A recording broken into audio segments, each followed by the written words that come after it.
نماز جمعہ. جمعہ بہترین دن. رسول اللہ صلی اللہ علیہ وسلم نے فرمایا خیر یوم طلعت علیہ الشمس یوم الجمعۃ فیہ خلق آدم وفیہ ادخل الجنہ وفیہ اخرج منها ولا تقوم الساعة الا فی یوم الجمعہ. بہترین دن جس پر سورج طلوع ہو کر چمکے جمعہ کا دن ہے. اسی دن آدم علیہ السلام پیدا ہوئے، اسی دن جنت میں داخل کیے گئے، اسی دن جنت سے زمین پر اتارے گئے، اور قیامت بھی جمعے کے دن قائم ہوگی. جمعے کی فرضیت. ارشاد باری تعالیٰ ہے یا ایھا الذین آمنوا اذا نودی للصلاة من یوم الجمعۃ فاسعوا الی ذکر اللہ وذروا البیع ذالکم خیر لکم ان کنتم تعلمون. اے اہل ایمان، جب جمعہ کے دن نماز کے لیے آذان دی جائے تو اللہ کے ذکر اور نماز کی طرف دوڑو. اس وقت کاروبار چھوڑ دو، اگر تم سمجھو تو یہ تمہارے حق میں بہت بہتر ہے، یعنی اسی میں تمہارا فائدہ ہے. لیکن سمجھنے کی بات ہے نا، کچھ لوگ اس وقتی تجارت میں فائدہ سمجھتے ہیں جو حقیقت میں خسارہ ہے. یعنی اس وقت تجارت کرنا یا اس وقت دنیا کے کام کرتے رہنا اور اللہ کی پکار پر لبیک نہ کہنا. حضرت ابو الجعد دمری رضی اللہ عنہ سے روایت ہے کہ رسول اللہ صلی اللہ علیہ وسلم نے فرمایا جو شخص سستی کی وجہ سے 3 جمعے چھوڑ دے تو اللہ تعالیٰ اس کے دل پر مہر لگا دیتا ہے. آپ صلی اللہ علیہ وسلم نے فرمایا لوگ جمعہ چھوڑنے سے باز آ جائیں ورنہ اللہ تعالیٰ ان کے دلوں پر مہر لگا دے گا، پھر وہ غافل ہو جائیں گے. تو اس سے پتہ چلتا ہے کہ جب انسان ایک نافرمانی کرتا ہے اور اس کے بعد توبہ نہیں کرتا اور پھر دوبارہ وہی کام کرتا ہے اور پھر سے 12 وہی کام کرتا ہے تو پھر وہ اللہ کی رحمت سے دور ہونے لگتا ہے اور ایسا بے حس ہوتا ہے کہ نیکی کا شوق بھی اور گناہوں پر کسی قسم کی فکر اور پریشانی سب ختم ہو کر رہ جاتا ہے. حضرت ابن مسعود سے روایت ہے کہ رسول اللہ صلی اللہ علیہ وسلم نے ان لوگوں کے گھروں کو جو جمعہ سے پیچھے رہ جاتے ہیں جلا دینے کا قصد کیا، یعنی یہ ارادہ کیا کہ ان کے گھر ہی جلا دیے جائیں. جمعہ کا چھوڑنا بہت بڑا گناہ ہے، اس پر شدید وعید ہے، لہذا ہر مسلمان پر جمعہ پڑھنا فرض ہے. اس میں ہرگز سستی نہیں کرنی چاہیے. جب خطیب ممبر پر چڑھے اور آذان ہو جائے تو سارے کاروبار حرام ہو جاتے ہیں. جمعہ کے متفرق مسائل. نمبر 1، رسول اللہ صلی اللہ علیہ وسلم نے فرمایا جس کا اللہ اور آخرت کے دن پر ایمان ہے اس پر جمعہ فرض ہے. مریض، مسافر، عورت، نابالغ لڑکا اور غلام جمعہ کی فرضیت سے مستثنی ہے، یعنی ان پر جمعہ فرض نہیں، اگر چاہیں تو پڑھ لیں، نہیں تو ظہر کی نماز بھی کافی. نمبر 2، نبی صلی اللہ علیہ وسلم نے فرمایا جو شخص جمعہ کے روز خوب اچھی طرح نہائے اور پا پیادہ یعنی پیدل مسجد میں جائے، امام کے نزدیک ہو کر دل جمی سے خطبہ سنے، یعنی ادھر ادھر غفلت کے ساتھ نہیں بلکہ پوری توجہ کے ساتھ اگلی صفوں میں بیٹھ کر، اور کوئی لغو بات نہ کرے تو اس کو ہر قدم پر 1 برس کے روزوں کا اور اس کی راتوں کے قیام کا ثواب ہوگا. یعنی اتنا فضیلت والا عمل ہے اگر کوئی شخص پوری توجہ اور محبت اور شوق کے ساتھ کرے. حضرت سلمان فارسی رضی اللہ عنہ سے روایت ہے کہ رسول اللہ صلی اللہ علیہ وسلم نے فرمایا جو شخص جمعہ کو نہائے اور جس قدر پاکی حاصل ہو سکے کرے، یعنی اپنے جسم کی بھی صفائی، اپنے بالوں کی، ہر چیز کی، پھر تیل یا اپنے گھر سے خوشبو لگائے جو بھی میسر ہو، یعنی تھوڑا اہتمام کے ساتھ نکلے، اور مسجد کو جائے، وہاں 2 آدمیوں کے درمیان راستہ نہ بنائے، یعنی لوگوں کی گردنیں نہ پھلانگے یا ان کو پریشان نہ کرے آگے جانے کے لیے، یعنی جہاں جگہ ملے وہیں بیٹھ جائے، پھر اپنے مقدر کی نماز پڑھے، پھر دوران خطبہ خاموش رہے، تو اس کے گزشتہ جمعہ سے لے کر اس جمعہ تک کے گناہ بخش دیے جاتے ہیں. اب یہاں پر گناہوں کی بخشش کس چیز کے ساتھ منسلک ہے کہ انسان اپنی ذات سے کسی کو تکلیف نہ دے، یعنی صرف اتنا نہیں کہ آپ خود شوق سے چلے ہیں نیکی کرنے، عبادت کرنے، اور اپنے شوق میں دوسروں کے لیے باعث اذیت ہیں، ایسا نہیں ہونا چاہیے. رسول اللہ صلی اللہ علیہ وسلم نے فرمایا جو شخص غسل کر کے جمعہ کے لیے آتا ہے اور خطبہ شروع ہونے تک جس قدر ہو سکے نوافل ادا کرتا ہے، پھر خطبہ جمعہ شروع سے لے کر آخر تک خاموشی کے ساتھ سنتا ہے، تو اس کے گزشتہ جمعہ سے لے کر اس جمعہ تک اور مزید 3 دن کے گناہ معاف کر دیے جاتے ہیں. حضرت عبداللہ بن عباس رضی اللہ عنہ فرماتے ہیں مسجد نبوی کے بعد جو سب سے پہلا جمعہ پڑھا گیا وہ بحرین کے گاؤں جوافہ میں عبد القیس کی مسجد میں تھا.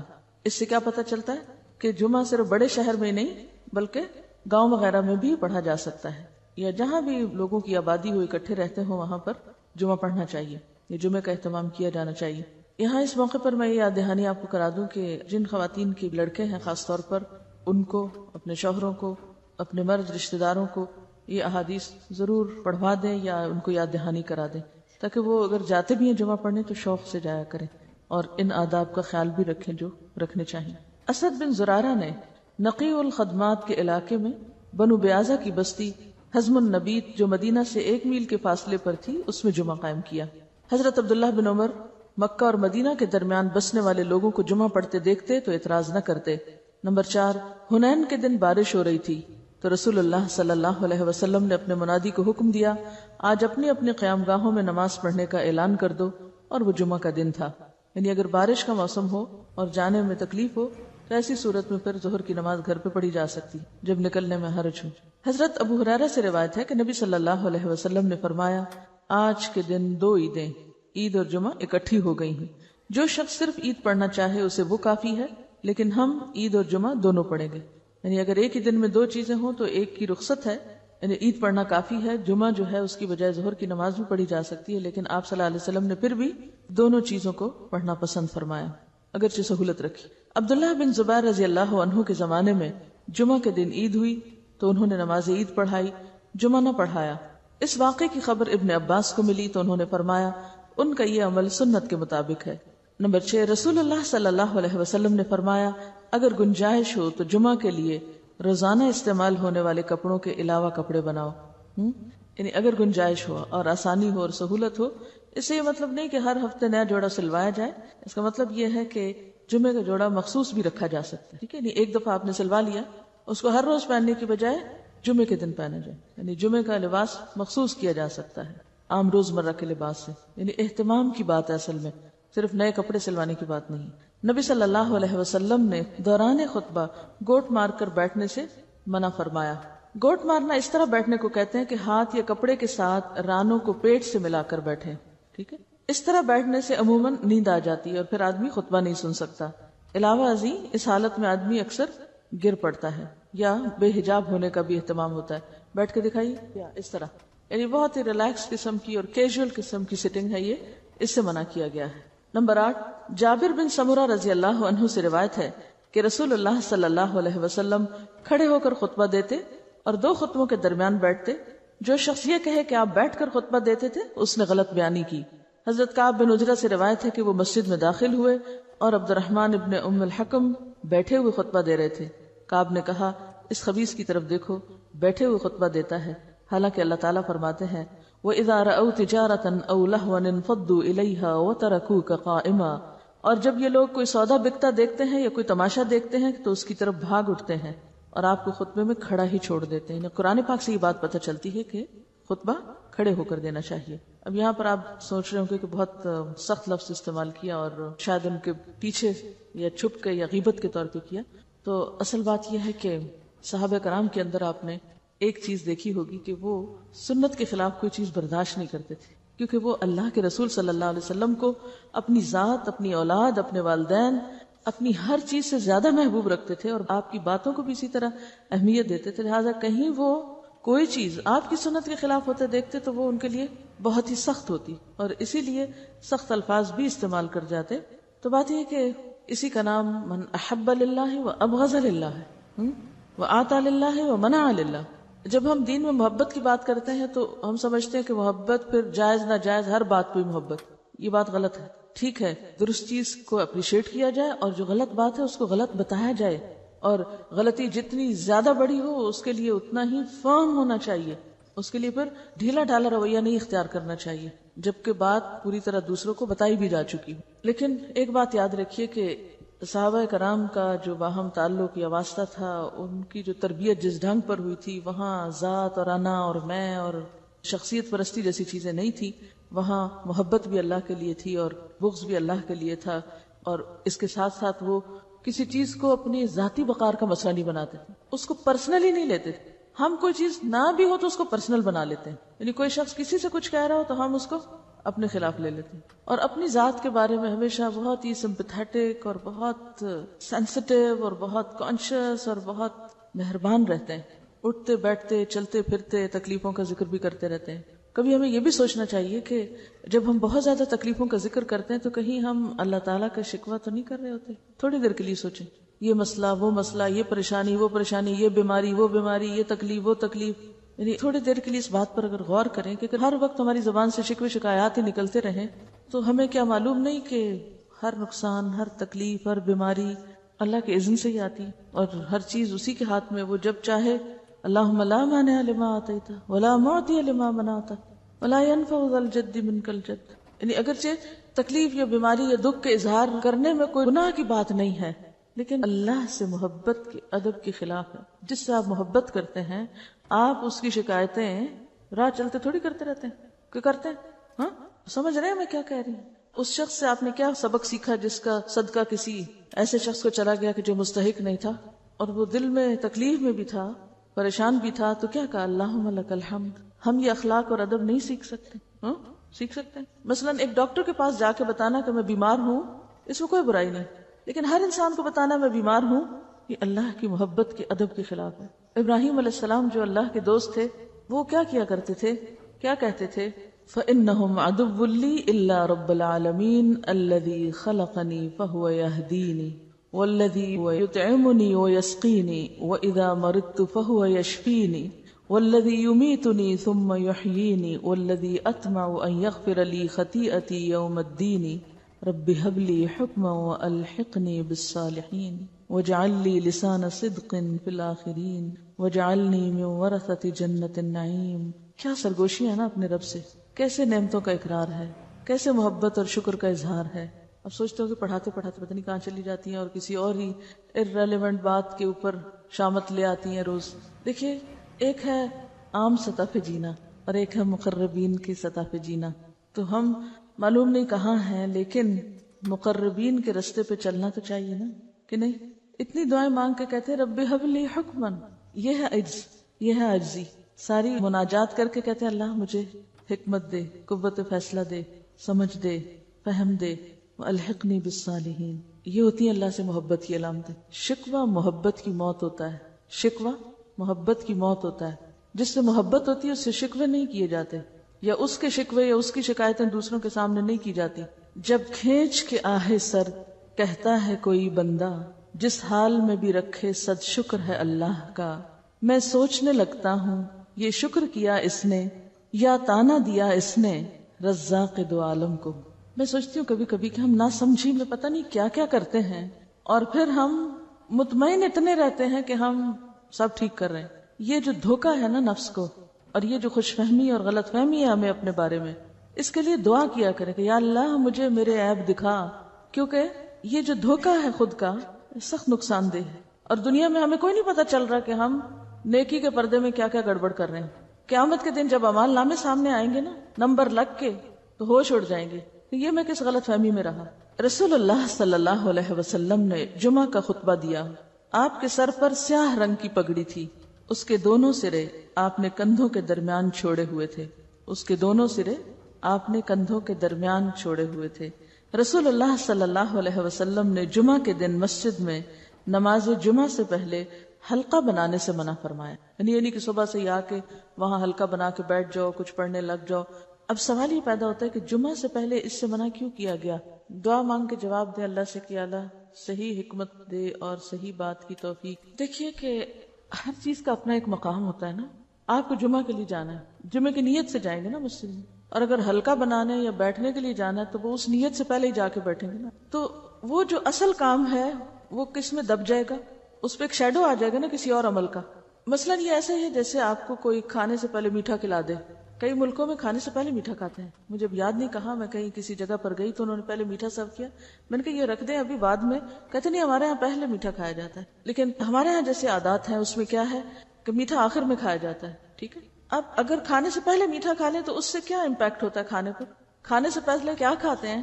ایپیٹائزر. تو میٹھا ایپیٹائزر نہیں ہے، وہ کیا کرتا ہے؟ فلنگ کر دیتا ہے، بھوک ختم کر دیتا ہے. تو اگر آپ جناب جمعہ سے پہلے ہی ہلکے بنا کے بیٹھ گئے کچھ کرنے کرانے تو کیا ہوگا؟ جب تک جمعے کا وقت آئے گا پیٹ بھر چکا ہوگا. کیونکہ ہر عبادت کے اندر ایک شوق، اس عبادت کی روح یا جو اس کی اہمیت ہے یا جو اس کے اندر شوق اور ذوق ہے وہ ماند پڑ جائے گا. پہلے سے ہی تھک جائیں گے آپ. عید کی نماز سے پہلے کوئی نوافل نہیں ہے. بنیادی بات یہی ہے کہ اس سے جو جمعے کی اہمیت یا جمعے کی جو خصوصیت ہے اس پر ایک طرح سے اثر بھی پڑتا ہے. چلیے آگے چلتے ہیں.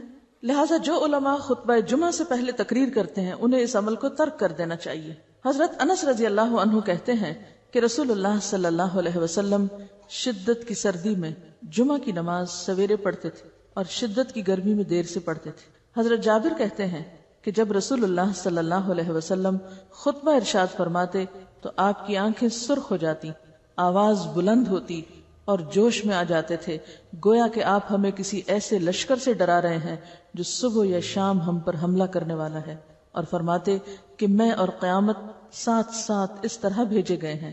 آپ اپنی شہادت کی اور درمیانی انگلی کو ملا دیتے، یعنی میرے بعد اب اور کوئی پیغمبر نہیں آئے گا، میرے بعد اب قیامت ہی آئے گی۔ تو اس سے کیا بات پتہ چلتی ہے؟ اس سے یہ بات پتہ چلتی ہے کہ تعلیم اور خطبے میں فرق ہوتا ہے۔ تعلیم میں آپ کا انداز کیا تھا؟ آہستہ آہستہ بولتے، لفظ گنے جا سکتے تھے، ایک بات بعض اوقات 3 بار بھی دہراتے، لیکن خطبے کا انداز فرق تھا، وہ زوردار ہوتا تھا، وہ شدت والا ہوتا تھا، اس میں ایک انذار کا پہلو غالب ہوتا تھا، وہ لوگوں کو جھنجھوڑنے والا ہوتا تھا، غفلت سے جگانے والا ہوتا تھا، بیدار کرنے والا ہوتا تھا۔ اس سے کیا بات سامنے آتی ہے کہ ہر موقع کی مناسبت سے تعلیم کا انداز اور تربیت کا فرق ہونا چاہیے، ہر وقت ایک ہی روٹین میں کام نہیں کرنا چاہیے، ویسے بھی طبیعتیں پھر اکتانے لگتی۔ نبی صلی اللہ علیہ وسلم نے فرمایا، امام کے ساتھ جتنی نماز پالو وہ پڑھو اور جو رہ جائے اسے پورا کرو۔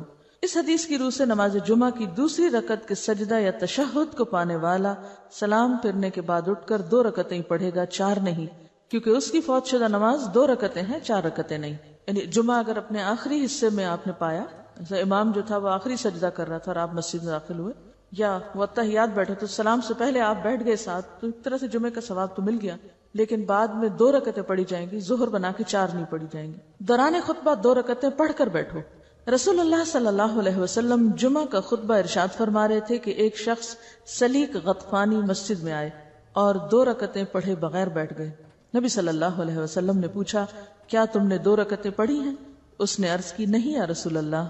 آپ نے فرمایا، کھڑے ہو جاؤ اور 2 رکعتیں پڑھ کر بیٹھو۔ پھر آپ نے ساری امت کے لیے حکم دے دیا، جب تم میں سے کوئی ایسے وقت مسجد میں آئے کہ امام خطبہ دے رہا ہو تو اسے 2 مختصر سی رکعتیں پڑھ لینی چاہیے، یعنی خطبے کے دوران بھی پڑھ سکتا ہے۔ جمعہ سے پہلے نوافل کی تعداد مقرر نہیں، بلکہ نبی صلی اللہ علیہ وسلم نے اجازت دی کہ جتنے بآسانی پڑھ سکتے ہیں پڑھ لیں۔ یعنی ایک دفعہ آپ مسجد میں آ گئے ہیں، آپ 2 پڑھیں، 4 پڑھیں، 6 پڑھیں، جتنے آپ کے پاس موقع ہے، وقت ہے، تو انتظار میں فارغ بیٹھنے کی بجائے بہترین ذکر ہے نماز وہ کریں، مگر کم از کم 2 ضروری ہیں۔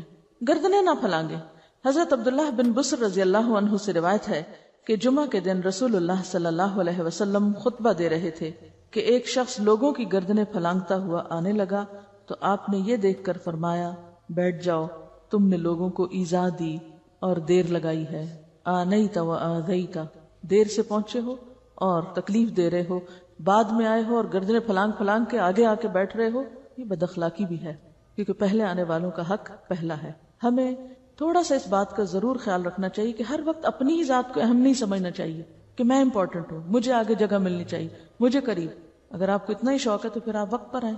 یعنی کوئی بھی کام جس میں دوسروں کا نقصان ہو اور اپنا فائدہ ہو تو ضرور اس کا وزن کرنا چاہیے کہ میں کسی کو نقصان دے کر اپنا فائدہ حاصل کر رہی ہوں تو یہ میں کس قسم کی نیکی کما رہی ہوں۔ دیکھیے، آپ ایک نیکی کرتے ہیں جس میں آپ نیکی کر رہے ہیں اور دوسرے کا کوئی نقصان نہیں، دوسرے کو کوئی تکلیف نہیں، لیکن اگر آپ نیکی کر رہے ہیں اور دوسرے کو تکلیف پہنچ رہی ہے اس سے، تو پھر آپ کو سوچنا پڑے گا، کیوں؟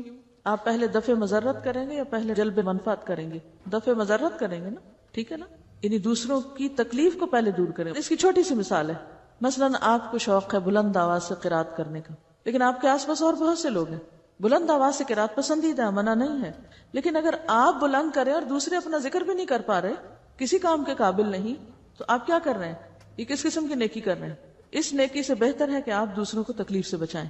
اسی طرح کوئی شخص سو رہا ہے اور آپ تہجد پڑھنے کے لیے دروازہ کھول رہے ہیں، بند کر رہے ہیں، اذیت دے رہے ہیں دوسرے کو، تو کوئی بھی نیکی نہیں اگر اس نیکی کے پیچھے دوسروں کو اذیت دینا اور دوسروں کو تکلیف دینا اور دوسروں کو تنگ کرنا اور زچ کرنا اور دوسروں پہ بوجھ ڈالنا شامل ہو جائے۔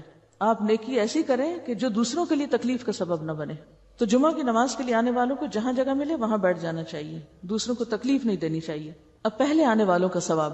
حضرت ابو ہریرہ کہتے ہیں کہ رسول اللہ صلی اللہ علیہ وسلم نے فرمایا فرشتے جمعہ کے دن مسجد کے دروازے پر ثواب لکھنے کے لیے کھڑے ہوتے ہیں اور سب سے پہلے آنے والے کا نام لکھ لیتے ہیں، پھر اس کے بعد آنے والے کا، اسی طرح لکھتے جاتے ہیں. جو شخص نماز جمعہ کے لیے اول وقت مسجد میں جاتا ہے اس کو اتنا ثواب ملتا ہے جتنا مکہ میں قربانی کے لیے اونٹ بھیجنے والے کو ثواب ملتا ہے. پھر جو بعد میں آتا ہے اس کو اتنا ثواب ملتا ہے جتنا مکہ میں قربانی کے لیے گائے بھیجنے والے کو، اس کے بعد آنے والے کو دمبا بھیجنے والے کے برابر، اس کے بعد آنے والے کو مرغی، اور اس کے بعد آنے والے کو انڈا صدقہ کرنے والے کی مانند اجر ملتا ہے. پھر جب امام خطبہ دینے کے لیے نکلتا ہے تو فرشتے دفتر لپیٹ دیتے ہیں اور خطبہ سننے لگتے ہیں. رجسٹریشن کمپلیٹ، کون کون داخل ہو گیا اس ثواب میں، بس اب دروازہ بند. تو نیکی کے کاموں میں تاخیر کرنا اور ہمیشہ ڈیلے کرنا اور پیچھے رہنا، اس کے بارے میں حدیث آپ نے پڑھی ہوگی کہ کچھ لوگ پیچھے رہتے جاتے ہیں حتیٰ کہ اللہ ان کو پیچھے ڈال دیتا ہے. تو اس چیز کو ضرور مد نظر رکھیں کہ نیکی کے کام میں آگے بڑھنے والے ہی السابقون السابقون ہوتے ہیں. اللہ یہ کہ کوئی عذر ہو، کوئی تکلیف ہو، وہ اور بات ہے، لیکن عادت نہیں بنا لینی چاہیے سستی اور کسل مندی اور تاخیر کی. اچھا کوئی بات نہیں، پھر صحیح. رسول اللہ صلی اللہ علیہ وسلم نے فرمایا جمعہ کے دن ایک گھڑی ایسی ہے کہ جو مسلمان اس گھڑی میں اللہ سے بھلائی کا سوال کرے تو اللہ تعالیٰ اس کو قبول کرتا ہے. نبی صلی اللہ علیہ وسلم نے فرمایا جمعہ کی قبولیت کی گھڑی امام کے منبر پر بیٹھنے سے لے کر نماز کے خاتمے تک ہے، یعنی اس سارے وقت میں کوئی بھی وقت انتہائی قبولیت کا. اچھا اب نشاندہی بھی کر دی گئی اور بتا بھی دی گئی کہ ایک گھڑی، اس سے کیا فائدہ ہوگا کہ لوگ اس وقت کو پوری طرح اللہ کی طرف متوجہ ہو کے گزاریں گے کہ معلوم نہیں کون سی گھڑی اور میں اس گھڑی میں ادھر ادھر دیکھتا ہوا غافل رہ کے وقت ضائع کر بیٹھوں، چانس گنوا بیٹھوں. اگر کوئی آپ کو یہ کہے کہ اگلے 10 منٹ میں آپ کے اوپر چھت سے ایک سونے کا انڈا نیچے گرنے والا ہے تو آپ کیا کریں گے؟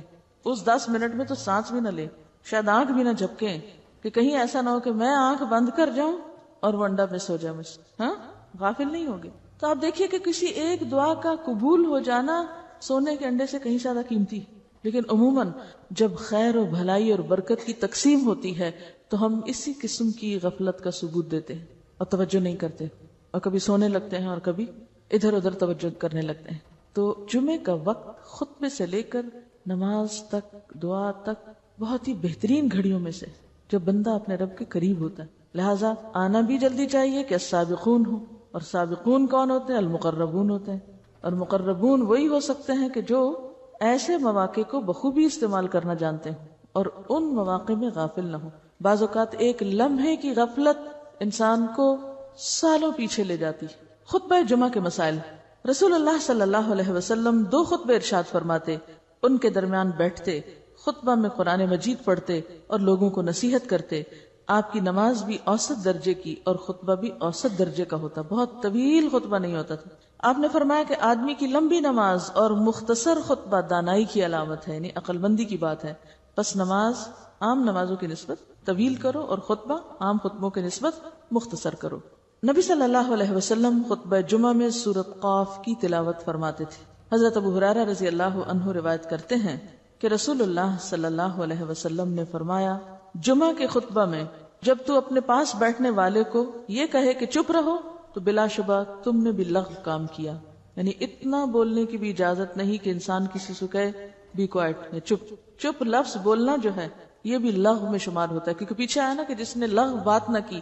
تو ہم سمجھتے ہیں لغو بات سے مراد کوئی شاید قصے کہانیاں ہیں یا کوئی لطیفے سنانا ہے یا فضول باتیں ہیں. نہیں، بالکل جینون بات کرنا کہ ایک شخص شور کر رہا ہے یا بول رہا ہے تو اس کو چپ کرانا، یا امر بالمعروف یا نہی عن المنکر جو ہے وہ بھی اس وقت منع ہے. یہ ساری چیزیں کس چیز کی علامت ہے؟ یہ سارے جو ادب آداب جمعے کے دن سکھائے جا رہے ہیں، نہا دھو کے جاؤ، اس جمعے سے پہلے مت بیٹھو طویل وہاں، اور پھر خطبہ مختصر ہو، اور پھر اس مخصوص وقت میں دعا قبول ہوتی ہے. یہ سب چیزیں کیا بتا رہی ہیں؟ کس چیز کی طرف لے جا رہی ہیں؟ یعنی مقصود کیا ہے؟ یعنی انتہائی توجہ اور یکسوئی کے ساتھ اس روحانیت کو حاصل کرنا جو اس دن میں دی جانی مطلوب ہے، وہ تعلیم حاصل کرنا، وہ سیکھنا اور وہ فائدہ اٹھانا جو جمعے کے دن کو مقرر کر کے اللہ نے بندوں کے لیے رکھا ہے. یعنی ساری چیزیں ایک ہی چیز کے اوپر لے جا رہی ہیں، اور وہ ہے یکسوئی کی پریکٹس. یکسو، مکمل کنسنٹریشن، مکمل توجہ، انابت اللہ، حضرت ابن عمر کہتے ہیں کہ رسول اللہ صلی اللہ علیہ وسلم نے اس سے منع فرمایا کہ آدمی اپنے بھائی کو اٹھا کر اس کی جگہ پہ بیٹھے. نافع سے پوچھا گیا کیا صرف جمعہ میں منع ہے؟ فرمانے لگے جمعہ میں اور اس کے علاوہ بھی. یعنی آپ یہ نہیں کر سکتے کہ کہیں پر جائیں اور کوئی شخص بیٹھا تو آپ اس سے کہیں تم اٹھو یہاں سے، مجھے یہ جگہ اچھی لگتی ہے، مجھے بیٹھنا ہے. یہ معیوب بات ہے، ناپسندیدہ ہے. پھر خود پسندی کی بات بھی ہے کہ آپ اپنے آپ کو اتنا امپورٹنٹ سمجھتے ہیں، اپنی اتنی اہمیت جانتے ہیں کہ آپ دوسروں کو اذیت دے کے خود اپنی جگہ بنانا چاہتے ہیں. اصل بات یہ کہ جب تک ہم اپنی خود پسندی سے اور اپنی انا سے اور اپنی ذات کی اہمیت کے شوق سے اور ذاتی بڑائی کے شوق سے باہر نہیں نکلیں گے، بہت سی نیکیوں سے محروم رہ جائیں گے، بلکہ نیکیوں کے شوق میں بھی گناہیں کرتے رہیں گے. حضرت عمارہ بن رویبہ سے روایت ہے کہ انہوں نے بشیر بن مروان کو جمعہ کے دن منبر پر دونوں ہاتھ اٹھاتے ہوئے دیکھا تو فرمایا اللہ تعالیٰ ان دونوں ہاتھوں کو ہلاک کرے. عمارہ بن رویبہ کون ہیں؟ صحابی ہیں. انہوں نے بشیر بن مروان کو جمعہ کے دن منبر پر دونوں ہاتھ اٹھائے ہوئے دیکھا تو فرمایا اللہ تعالیٰ ان دونوں ہاتھوں کو ہلاک کرے. نبی صلی اللہ علیہ وسلم خطبہ میں صرف ایک ہاتھ کی شہادت والی انگلی سے اشارہ کرتے اور بس. یعنی اس نے خطبہ دیتے ہوئے کیا کیا؟ جیسے عام سپیکرز کہتے ہیں نا، دونوں ہاتھ اٹھا اٹھا کے اور جیسے مکے لہرا لہرا کے بازو اٹھا اٹھا کے خطبہ دینا انتہائی ناپسندیدہ چیز. تب آپ دیکھیں کہ صحابی کی تنقید کتنی سخت ہے، ایک طرح سے بددعا دے رہے ہیں کہ اللہ ان دونوں ہاتھوں کو ہلاک کرے، کیونکہ نبی صلی اللہ علیہ وسلم خطبے میں صرف دائیں ہاتھ کی شہادت کی انگلی اٹھاتے تھے، لیکن جو خبردار بھی کرنا ہوتا تھا اور بس. نبی صلی اللہ علیہ وسلم نے کھڑے ہو کر خطبہ دیا اور آپ کے ہاتھ میں عصا یا کمان تھی. نبی اکرم صلی اللہ علیہ وسلم 2 خطبے دیتے اور ان کے درمیان بیٹھتے کیوں تھے؟ شارٹ بریک ایک طرح سے، تاکہ پھر سے توجہ ہو جائے. ظہر احتیاطی کی بدعت. بعض لوگ نماز جمعہ کے علاوہ ظہر احتیاطی پڑھتے ہیں اور اس کا فتویٰ بھی دیتے ہیں، حالانکہ رسول اللہ صلی اللہ علیہ وسلم کی ذات پاک اور آپ کے بے شمار صحابہ کرام سے جمعہ کے بعد نماز ظہر کا پڑھنا کہیں ثابت نہیں. ہم حیران ہیں کہ نماز جمعہ ادا کرنے کے بعد احتیاطاً ظہر کے فرض پڑھنے والے اور پڑھنے کا حکم دینے والے اللہ تعالیٰ کو کیا جواب دیں گے؟ کیا رسول اللہ صلی اللہ علیہ وسلم جمعہ کے بعد ظہر پڑھنا اور لوگوں کو بتانا بھول گئے تھے، جو بعد میں آنے والے لوگوں نے ایجاد کر کے تکمیل دین کی ہے؟ جمعہ کے دن روزہ رکھنا. نبی صلی اللہ علیہ وسلم نے جمعہ کا دن روزے کے لیے اور جمعہ کی شب یعنی جمعرات اور جمعے کے درمیانی رات کو عبادت کے لیے خاص کرنے سے منع فرمایا. پھر آپ دیکھیے کہ جمعے کے دن روزے سے منع کر دیا گیا، کیا حکمت ہو سکتی؟ دیکھیے کہ روزہ رکھ کے ایک طرح سے کچھ کمزوری بھی تو ہو جاتی ہے نا، اور بعض اوقات ہو سکتا ہے کہ آپ کے قریبی علاقے میں جمعے کا اہتمام نہ ہو، آپ کو دور جانا ہو. پھر اسی طرح یہ ہے کہ صرف ایک ہی دن کو مخصوص کر لینا عبادت کے لیے اور باقی سارے دن بھول جانا، یعنی سارا کچھ ایک ہی دن اکٹھا کرنا اور بہت کچھ ایک ہی دن کر کے اور باقی دنوں میں فارغ ہو جانا، ان چیزوں کا سدباب کیا گیا. روزے کے لیے جمعرات کا دن زیادہ پسندیدہ ہے جمعے کی نسبت. اور پھر شب جمعہ جو ہے اس کی عبادت سے بھی روکا گیا ہے، یعنی شب بیداری مت کرو اس رات. کیوں؟ پھر جمعے کا حق مارا جائے گا. کیونکہ بعض اوقات ہم اصل کام تک پہنچتے پہنچتے پہلے خود ساختہ کام شروع کر دیتے ہیں، اور یہ شیطانی حربے بھی بعض اوقات ہوتے ہیں اصل کام سے توجہ ہٹانے کے لیے. اور دیکھیں یہ جو ٹائم مینجمنٹ کے اصول ہیں ان میں ایک بہت ہی بنیادی اور اہم اصول کیا ہے کہ اہم کام سب سے پہلے، اور کاموں کو پرائرٹائز کرنا. یعنی اگر آپ چاہتے ہیں کہ بر وقت کام ہو اور آپ اپنے وقت کا بھرپور استعمال کریں تو اس میں اہم چیز پہلے، اور اپنی ترجیحات کا تعین، کاموں کو پرائرٹائز کرنا یہ بہت اہم ہے. کیوں؟ اس لیے کہ جمعے کے دن کی سب سے اہم عبادت کیا ہے؟ نماز جمعہ، اور اس دن کا خطبہ سننا اور اس کی تیاری کرنا اور بر وقت مسجد پہنچنا. اگر ہم اس کام کے ساتھ کچھ اور کام ایجاد کر لیتے ہیں عبادت کے نام پر جس سے آپ نے منع فرمایا، تو ہم دراصل کیا کر رہے ہیں؟ اصل کام کی ترجیح پر اثر انداز ہو رہے ہیں، یعنی اصل کام کو اہم نہیں بلکہ غیر اہم کر رہے ہیں. عید کے دن بھی روزہ رکھنے سے آپ نے منع فرمایا نا، اور جمعہ بھی ایک چھوٹی عید ہے، ایک طرح سے خوشی کا دن بھی ہے.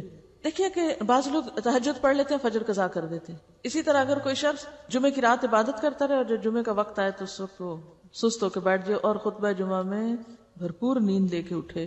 کیونکہ اکثر ایسے ہی ہوتا ہے نا، جو لوگ راتوں کو بے وجہ جاگتے ہیں وہ پھر تعلیم کے وقت خوب سوتے ہیں اور سو کر سارے سونے کے انڈے کھو دیتے ہیں.